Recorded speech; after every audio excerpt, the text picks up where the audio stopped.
मुख्यमंत्री नीतीश कुमार की सराहना की। स्थानीय जनप्रतिनिधियों पर जमकर हमला बोला। निर्दलीय सांसद पप्पू यादव ने बिहार के मुख्यमंत्री नीतीश कुमार की खुलकर सराहना की है। उन्होंने मुख्यमंत्री के नेतृत्व में बिहार के विकास कार्यों की सराहना करते हुए कहा कि नीतीश कुमार के दिशा निर्देशन में राज्य लगातार प्रगति की ओर बढ़ रहा है।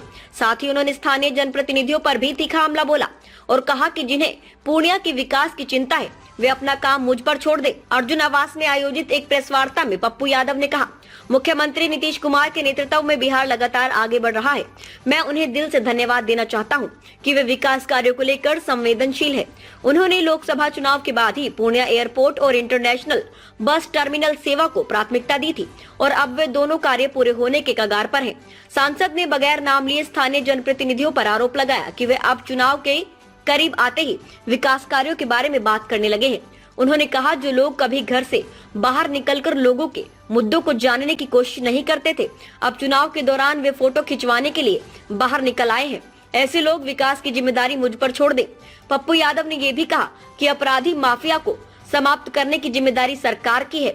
उन्होंने अपने संकल्प को दोहराते हुए कहा, पूर्णिया को दुनिया का नंबर 1 कमिश्नरी बनाने की जिम्मेदारी मेरी है और मैं इसे पूरा करके दिखाऊंगा। सांसद ने यह भी दावा किया कि 2025 के बिहार विधानसभा चुनाव से पहले पूर्णिया एयरपोर्ट चालू हो जाएगा और ये परियोजना अब अंतिम चरण में है। कि आज से 20 साल जब पप्पू यादव यहाँ नहीं थे तो क्या मुख्यमंत्री जी नीतीश बाबू नहीं थे? थे।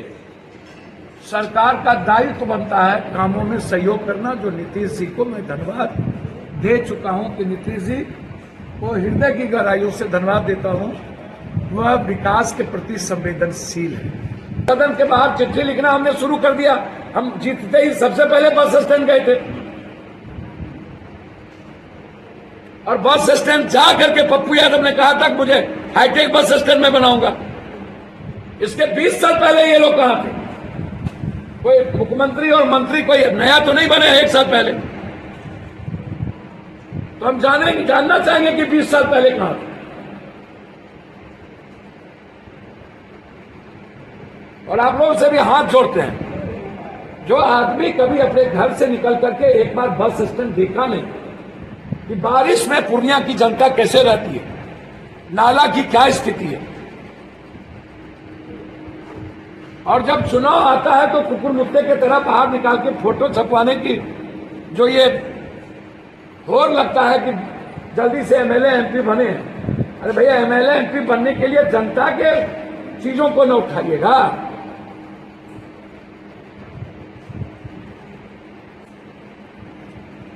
तो इसीलिए मेरा आग्रह आपसे है और सरकार से अंत में एक लाइन का है, विकास की जिम्मेदारी हम पर छोड़ दीजिए। पूर्णिया को दुनिया का नंबर 1 करने का दायित्व हमने उठाया है कमिश्नरी को। हर सदन में पूर्णिया गूंजता है, हर दिन पूर्णिया गूंजता है। ये ताकत पूर्णिया की जनता की है। हर दिन पूर्णिया गूंजता है लोकसभा में।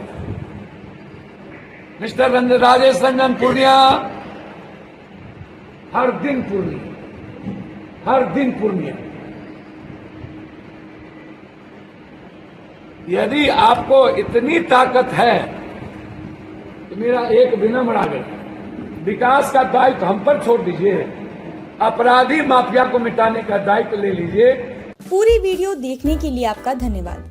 अगर आप इस वीडियो को फेसबुक पर देख रहे हैं तो कृपया हमारे पेज को फॉलो करें और यदि आप YouTube पर देख रहे हैं तो कृपया हमारे चैनल को सब्सक्राइब करें। आप अपने दोस्तों में या फिर फेसबुक और व्हाट्सएप ग्रुपों में महत्वपूर्ण खबर यानी अफवाहों से दूर सटीक और सही जानकारी वाली इस खबर को साझा करना ना भूलें, ताकि वे भी सटीक और विश्वसनीय खबरों से अपडेट रह सकें।